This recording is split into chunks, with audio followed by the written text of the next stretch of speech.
Hi, welcome to Managing Well. I'm excited to share this episode with you. I had an incredible conversation with Dr. Natalie Nixon.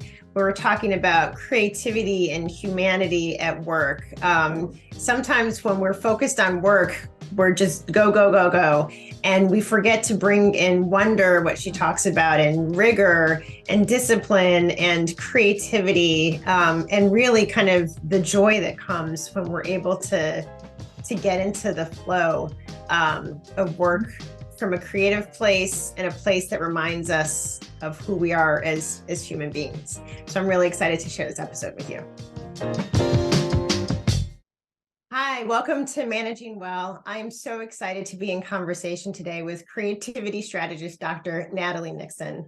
Natalie is the creativity whisperer for the C-suite. She's a highly sought after speaker, valued for her accessible expertise on creativity, the future of work, and innovation. Her experience living in 5 countries, combined with her background in anthropology, fashion, academia, and dance, distinguish her as a one-of-a-kind creativity expert. Natalie, welcome to Managing Well. I'm so excited to speak with you today. Hi, Tonya. Thank you very much for having me on your podcast. I'm excited for our conversation. Me too. So Managing Well is really a podcast to really help people managers be better people managers, right? And to be able to kind of understand the humanity of work and the humanness of the people who they work with, and how do you tend to their well-being and productivity, right? And so as a creativity strategist, can you just explain what does that mean? I advise leaders and organizations on new ways to think about their futures and new ways to reframe that. And I do that through the lenses of creativity and foresight. And I'm happy to hear you lead with the human element of the work that you do, because it's central to the work that I do as well.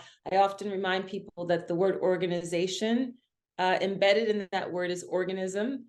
And our organizations are made up of humans, and therefore they are imperfect, they're inconsistent, and they're fallible.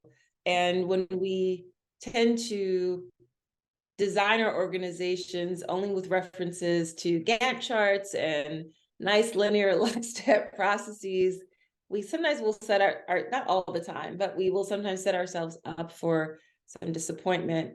And the relevance of creativity is that it is the engine for innovation.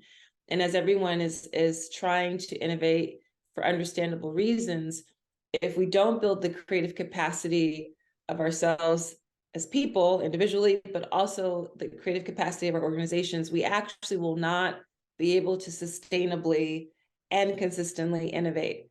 So my contribution to this work is to help people understand that creativity is a productivity play, it's a well-being play, and it's essential for innovation in the future of work. Okay, so you got me more excited. So often I think when people hear the word creativity, they think of artists and dancers and musicians. And so you're talking about creativity at work being a core component of innovation and productivity. And so say more about that, because I know, you've worked with Fortune 500 companies, like you've worked with lots of different types of organizations that are not in what we might consider creativity spaces. So say more about how creativity and productivity are connected. Well, what I mean by that is creativity is not siloed only among art and artists. It's not only about picking up a paintbrush or entering the dance studio or getting onto the stage. Creativity, as I define it, is our ability to toggle between wonder and rigor to solve problems, generate novel value, and produce meaning and purpose. And if you begin to think about creativity in that way as toggling between wonder and rigor to solve problems, then you realize that the best accountants and lawyers and plumbers and farmers and artists are super creative when they're doing this toggling between wonder and rigor to solve problems. And wonder is about deep curiosity and audacity and blue sky, ginormous blue sky thinking. It's about awe. And it requires us to pause because you can't, well, it's really hard to wonder when you're going 80 miles an hour. So you have to pause. Rigor is the dimension of creativity that we typically forsake. Rigor is about focus and discipline and time on task and skill mastery.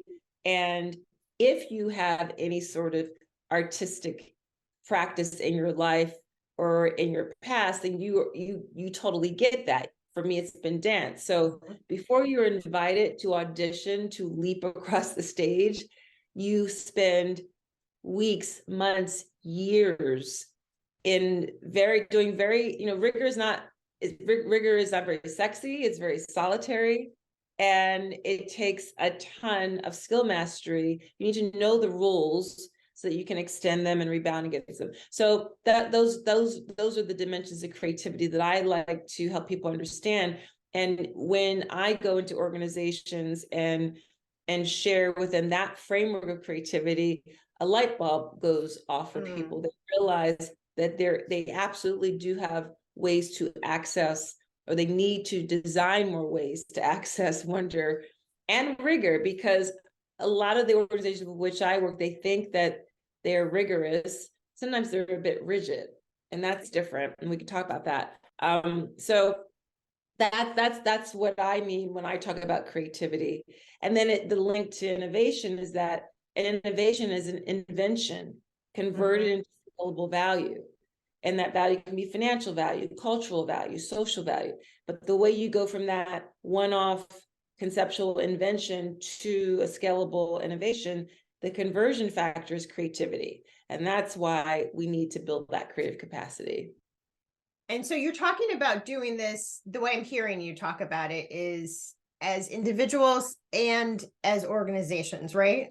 Yes. And so I'm curious if you could kind of give examples for both. Like, so what would the organizational structure of like building and creativity, using your definition of the relationship and toggling between wonder and rigor, how would an organization like build that into their way of being? Right. So I knew that it wasn't enough for me to say, okay, guys, toggle between wonder and rigor and off you go, you're creative. How do you consistently activate that? And so I developed the 3I creativity framework. So it's through the 3 I's that organizations and individuals, because this is inside out work. And we're actually living in a time where increasingly the boundaries are blurred between work and play, play and learning, learning and work. We see that, you and I are in our home offices. Well, I don't know if you are, I'm in my home office. And so we have increasingly, through getting through the COVID pandemic, we have hacked new ways of working, which means that we have insight into our personal lives. And from my perspective, the most desirable companies to work in will be the ones that understand that this is inside out work, that they need to be more curious about people's personal lives and demands, and encourage people to bring that dimension of themselves to the work, because that actually is the reality now. Like physically it is the reality, and actually in terms of getting greater productivity, people will feel seen and heard when leadership is more curious about that. So anyway, the 3 I's are a way to activate that toggling between wonder and rigor to solve problems in the midst of these very blurred boundaries. And those are inquiry, improvisation, and intuition. So one example from a corporate environment is that Google they stopped doing it, but they did it for quite a while. They used to have something called 20% off days. So every 5th day of the week, around that, they would allow people to tinker and to burrow down into work that had nothing to do with their P&L responsibilities.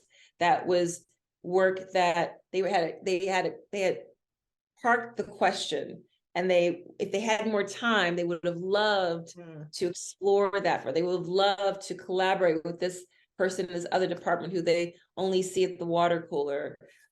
So one of the things that was birthed at Google from their 20% time was Gmail.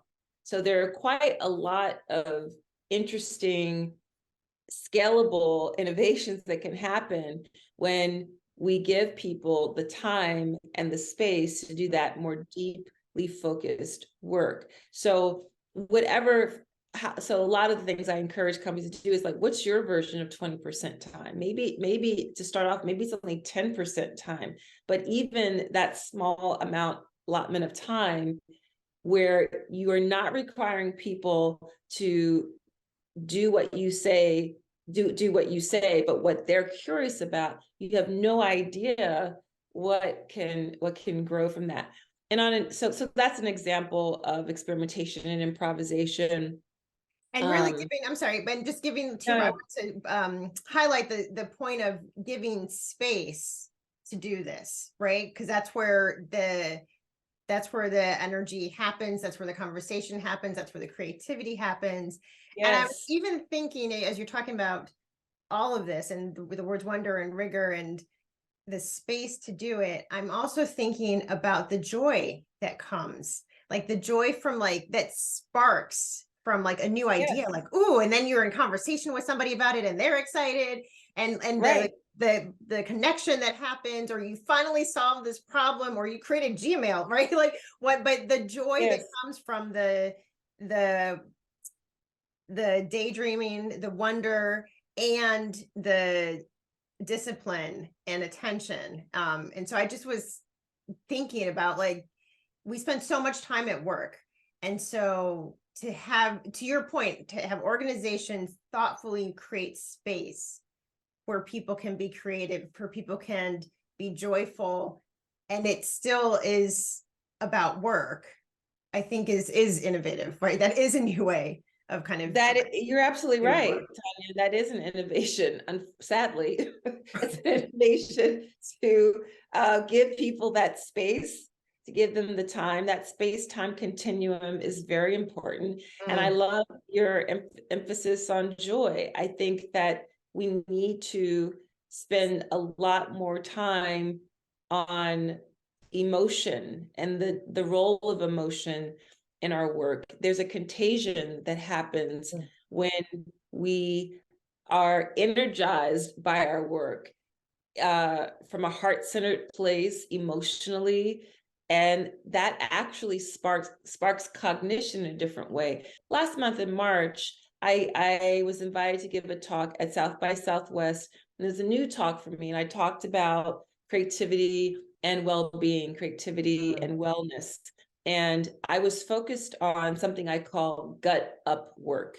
So I talked about how in the past, well, since the Industrial Revolution, we've really been emphasizing, aside from people who were only relegated to work in factories, but as the information age really spiked, we really emphasized the role of IQ. So we were invited to show up to work from the chin up. It's only been the past 60 years that this idea of emotional intelligence has come into the popular culture parlance. So EQ and recognizing that leaders who lead with their heart, with curiosity, with empathy, are actually going to be much more effective managers and leaders because people feel seen and heard. So we started out by inviting people to show up to work from the chin up, then from the heart up. And what I was offering is that this is a time when we actually need to start showing up to work from the gut up, to show up to work leading with our intuition, for leaders to share out the ways that their intuition is playing a role in their decision making. And the way that gut up work happens is through something called interoception. So interoception is, I feel hungry, I feel chilly, I feel warm, I need to use the bathroom, I feel scared, I feel excited. We actually are sentient beings who then feel, and then we think, and then we act. Yes. So when Descartes said, I think, therefore I am, he was That was It was part of the story. backwards. Yeah. So leading with the gut, the intuition, that's all harnessed through the vagus nerve, the longest cranial nerve that goes from our brain down through our heart into our gut.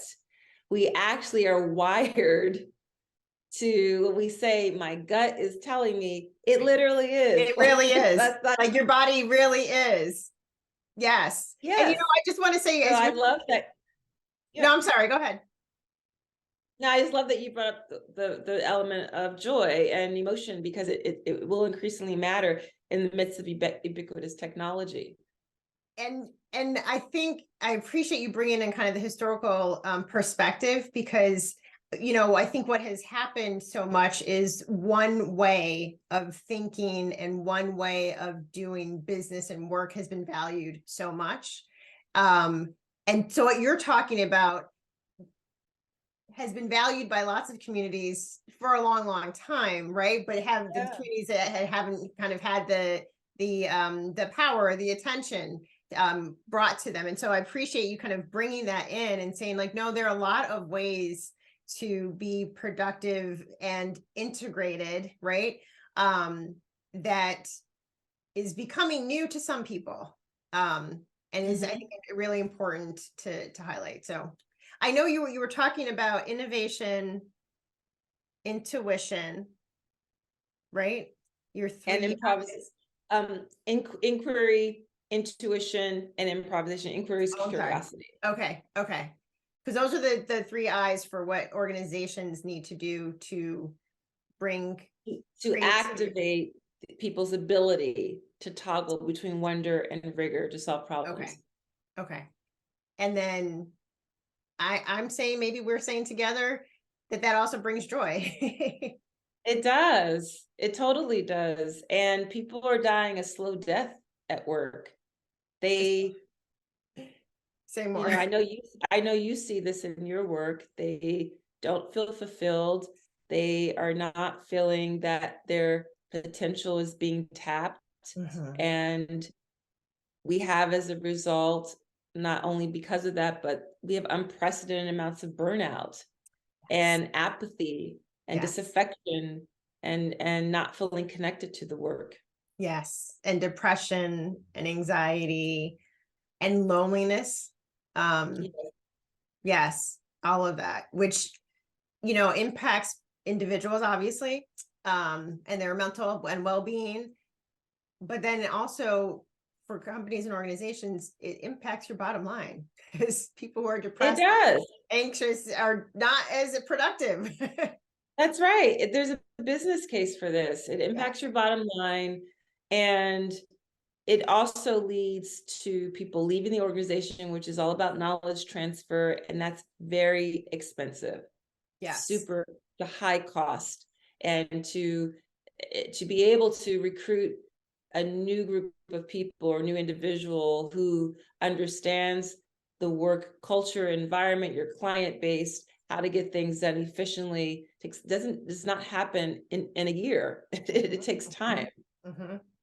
Yes, you're absolutely right, which is time and money. And it also impacts the culture, right? When people keep coming and leaving and coming and leaving, it's hard to have a solid culture that can really gel and really buy into the idea of taking time and making time and making mistakes in that time, right? I think creativity is not perfection. I think I've heard you say it's chaos, right? Well, I say that it is a chaotic system. Say more, please. So a K-word is a word that D. Hock made up. D. Hock was the first president of Visa, the credit card company. And when he was assigned to lead, at the time, a very big experiment, this idea that there would be this organization, this service based on the virtual exchange of currency. No one had really done a lot of that yet. He took a walk in the woods and he was pondering, how am I going to lead this big experiment? And he thought, what if this could be an organization that mirrored the ways nature works, where there's some chaos and there's some order. And chaos is not anarchy. Chaos is randomness. And order is not control, order is structure. And you see that if you take a walk through the woods, you see that there's an order in the way that a grove of trees grows, but there's chaos and randomness in the individuality in each tree. The ways that our bodies heal is another example of a chaos. So DeHock did a mashup of the two words. He said, I think we need to design work, our organizations, that looks more like a chaos. And since then, there's been a whole group body of scholarship that has emerged that has tagged this phrase chaotic systems thinking. So a lot of my work is rooted in chaotic systems thinking, which is connected to chaos theory and complexity thinking, complex systems thinking and networks. And creativity is a complex chaotic system. And you can see the influence of that work in the way I define creativity, where chaos or wonder is a bit more of the chaos dimension and rigor is a bit more of the order dimension. You need both. If you have too much chaos or too much wonder, you're a bit too esoteric and your head is in clouds too much. If you have too much rigor or order, you get a bit myopic. So the rigor helps you to be anchored, and the wonder helps you to be expansive in the way you're thinking about things. And if I were to make a big generalization, most organizations are leaning more on the side of rigor, although sometimes more rigidity. Not enough wonder at all. So because you mentioned this twice now, not to confuse rigor with rigidity, and that you're seeing, organizations kind of leaning that way. Can you, I think, explain more what you mean by that, and maybe even give an example of like rigidity versus rigor? Yeah, so I've already shared, rigor is about focus and discipline and time and task.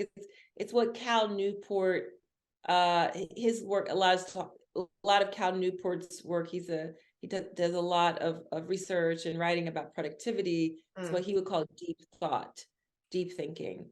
And to do deep thinking, you need quiet, you need time, you need that, however you design the space around you to be focused. Rigidity is, so here's the metaphor I'll give. So we live in Philadelphia in the Commonwealth of Pennsylvania, where we have this mythology that the groundhog comes out February-ish and it peeks its head up from the ground. If it does, it gives us a sense of how many more weeks of winter we have, or is spring coming. And so in rigorous environments, rigor is like that groundhog. You're adaptive. You peek your head up, you understand what's going on, and you pivot and you shift if you need to. Rigor decides to go full stream ahead, even though all alarm bells are going off and red flags are going up, and you're saving face and you're saying, nope, we said we were going to do this, and so we're going to keep doing this. So that's rigidity. Rigidity doesn't bend. Rigidity is not adaptive. And that's when we get into some trouble. Yes. So we need to be a bit more rigorous, not rigid. I'm curious if you have, I know you have thoughts about how could people managers implement or massage rigor, not rigidity, but massage rigor and wonder into their team. So maybe the organization hasn't bought into this way of being, but there's a manager out there who's like, yes, this is exactly what I want to do with my team. How could they do that? They have to first model it. And one way that I have advised companies to do this is to tiptoe into offering that space and time once a month. So one way to do this is to say that once a month, one Wednesday morning a month, no one's on email, no one is responding to clients. You are doing whatever for you is the time you need for that deep focused work. That's one example. Mm-hmm. Another example is in my book, The Creativity Leap. I interviewed a company where, this is before the pandemic, they were doing a work model where they were 3 days in the office and 2 days out of the office. And the person I interviewed was sharing, this was a company called ArcWeb. They were sharing that the days that they worked from home, they were able to do that deep dive, focused work. It wasn't about getting on the phone with people. And they actually were much more efficient and respectful about the ways that they would call people in to have a collaborative conversation. It was less reactionary and much more proactive because they had the time and the space to do a deeper dive. Maybe they wanted to read some interesting articles that would buttress the ideas that they were having. Maybe they wanted to attend a webinar. Maybe they needed to just be able to go for an hour-long walk instead of a 10-minute walk during the day so that they could do what I now call invisible work, the work that the activities that we need to do that spark different neurosynapses that help us to show back up on the Zoom call at the whiteboard with much more generative ideas. So those are a couple of examples of how you can design and give people the space for that rigor, because what I'm getting at when I talk about invisible work, which is going to be the topic of my next book, is really about a new way of managing. It's about macro management, not micromanagement. It's about new metrics for productivity. So the way we've been measuring productivity for many, many years has been based on output of widgets, has been time on task.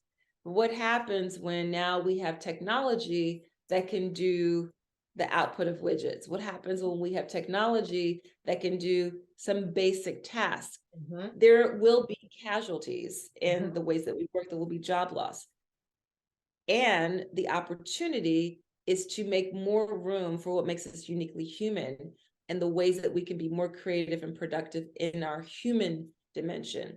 And so that's where the invisible work and stepping away from the laptop and doing things, models more like what ArcWeb was doing pre-pandemic would be super healthy for a lot of companies. So, I'm thinking of two things kind of come to mind, but, as you're talking about technology and AI and to your point, like there will be casualties, like things are changing at an exponential rate. And so it's almost like we need to dive deeper into our humanity and our humanness, right? That is what's going to not just help us survive, but like truly thrive and truly innovate and truly grow and expand and make organizations and kind of life better by diving into our humanity, not just the task oriented, like, let me check this box, let me produce this outcome, but the process of how am I getting there, right? Yeah.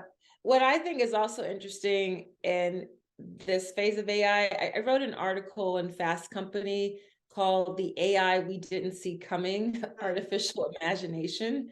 And one of the things I point out in the article is that this is kind of part two of this ubiquitous tech. So part one was IoT, the Internet of Things, and the interconnectivity of everything. And in that phase of AI, what was at threat was much more manual labor and factory workers, and their value being replaced by robotics. What's being threatened now is white collar work and intellectual work and workers who have to use their brains and their minds, because we now have AI platforms like ChatGPT, which can, generate a lot of content that we typically leaned on our brains to do. And what I share in the article, or I end by sharing some ways to reframe that instead of being terrified of that, to understand that something, if we just look at ChatGPT, it's a collaborator. It actually helps to up your game and your ability to think critically. and it ups your game and your ethics, because you still need to confirm or deny the sources. You still need to understand that that AI tool is limited, because, for example, I think the most recent version only goes back to like 2021 in terms of the data it's from the internet. Also, not every single person in this world is on the internet. So it's actually not a complete data set of all humans on this earth. So there's still so many opportunities once we take a breath and we are not terrified and not leading with fear, but are trying to understand what are the ways that this can be an asset, and how can I actually I and my boss and the company I work for really figure out how to amplify what makes us uniquely human that right now AI still can't do. We only have probably tapped, I mean, according to neuroscientists, we've only tapped into probably like, we only use as humans probably 30% of the capacity of our brain. Our brains are incredible organs. So there's a lot there still, in my view, to be optimized on a human level. I appreciate the way you kind of frame talking about AI and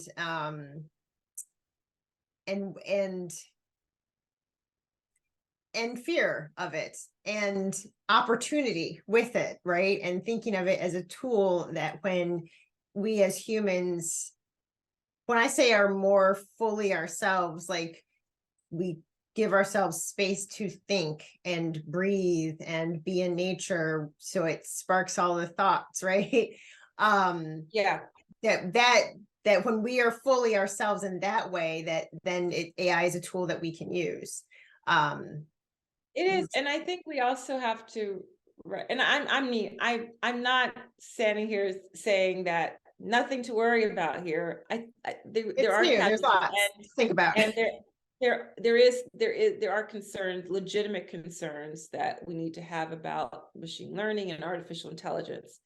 And I also think we need to retrospectively remember that, I don't know, when probably I wasn't around, but when the phonograph first came out, people thought, oh my God, people stopped going to live music performances. That didn't happen. People played recorded music and were able to enjoy it, and people still desire and still want to hear live music. When the calculator came out, you still need a capacity for mathematical ability and calculations. It's a tool, right? So I think that we just need to put it in that context as well. Thank you. I'm thinking, I know you're talking about new metrics to consider, not just the output. And so I think one thing I was curious about is there a way that we can measure joy at work? Like, is there a way? Yes. How do we know that I'm smiling because there's a very smart gentleman named David Eagleman. He's a neuroscientist. He has incredible TED Talks.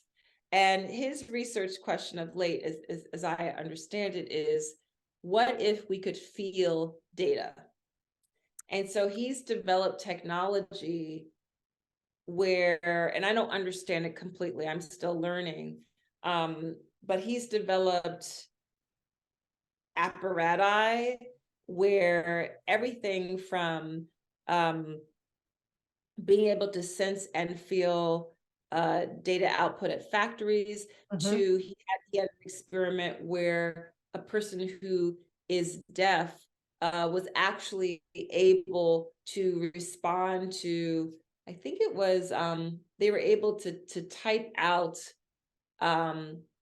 through the vibration that they were sensing, type out sentences. I'm probably botching that horribly, but the point is, I love his research question. I love he's asking, what if we could feel data, right? So there's an interesting foray of researchers and scientists who are connecting emotion and technology. When I did work that was much more steeped in design thinking and strategic design, I attended one year an incredible conference. I attended 2 years. It was called the Design and Emotion Society. Mm-hmm. That it was some of the most diverse. It was the most diverse convening I'd ever attended. Because there were anthropologists, cognitive scientists, marketers, artists, engineers, all sorts of people who were interested in how do we design emotion in our signage, in user interface platforms, in Mm-hmm. branding, and it was incredible. So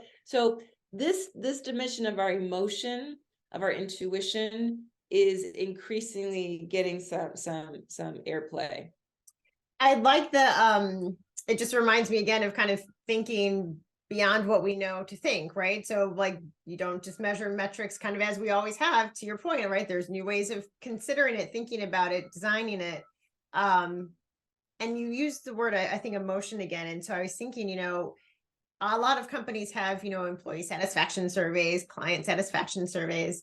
Um, and so I wonder what it would be like if there was a level of measuring emotion, right? So like satisfaction, I think of grade school, like satisfactory is like a C.